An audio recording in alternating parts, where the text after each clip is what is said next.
Voici pourquoi il ne faut jamais laisser les vêtements sécher dehors la nuit. Il était une fois dans le village de Nakama, un petit bourg situé entre les collines verdoyantes d'une Afrique de l'Ouest mystérieuse et connu pour son calme et ses coutumes ancestrales. Le matin, les rires des enfants résonnent dans les rues poussiéreuses et les adultes s'affairent dans les champs ou au marché. Mais dès le coucher du soleil, une ombre plus sombre s'abat sur le village, celle d'une loi silencieuse qui n'est respectée par personne, sauf par un petit groupe de personnes particulièrement superstitieuses. Cette loi, qui interdit de sécher les vêtements la nuit, a été instaurée plusieurs décennies auparavant. Personne ne sait vraiment pourquoi, mais elle fait partie de la culture du village. Les anciens racontent que cette règle a été mise en place après un incident étrange qui s'est produit une nuit sans lune. Il y a bien longtemps, un jeune homme du nom de Bako, un audacieux et curieux garçon, est revenu dans son village après un long voyage à travers les montagnes. Fatigué de la route et prêt à se reposer, il a décidé de suspendre ses vêtements à un séchoir extérieur avant de s'endormir. La légende raconte que ce soir-là, les cieux étaient particulièrement noirs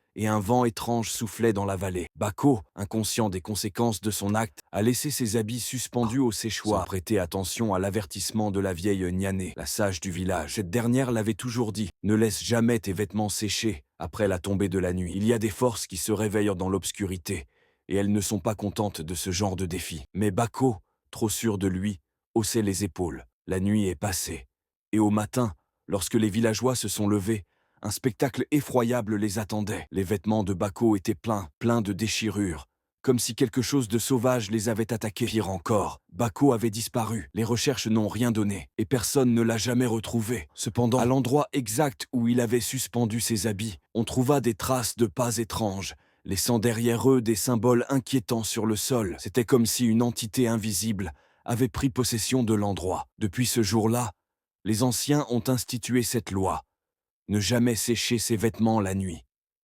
Ils croyaient que la nuit, des démons anciens, des esprits des forêts, se levaient pour punir ceux qui défiaient l'ordre naturel des choses. Les villageois ont donc obéi à cette règle, et la tradition a persisté. Les années passèrent, et bien que certains jeunes aient commencé à douter de l'histoire, personne n'osait braver la règle. Cependant, il y eut un jour une jeune femme du nom de Jume, une fille énergique et curieuse, qui ne croyait pas aux superstitions. Jume avait entendu l'histoire de Bako, mais elle était convaincue que tout cela n'était que des racontars. Elle pensait que la loi était une vieille tradition sans fondement, et que rien de mal ne pourrait arriver si elle séchait ses vêtements la nuit. Un soir d'été, après une journée de travail, elle rentra chez elle avec des vêtements mouillés. Il était tard, et la lune brillait dans le ciel. Ignorant les avertissements de ses aînés, Jume décida de suspendre ses habits au séchoir, riant d'un air de défi. Le vent soufflait légèrement, et l'air était frais. Elle se dit que les anciennes histoires n'avaient de plus leur place dans le monde moderne.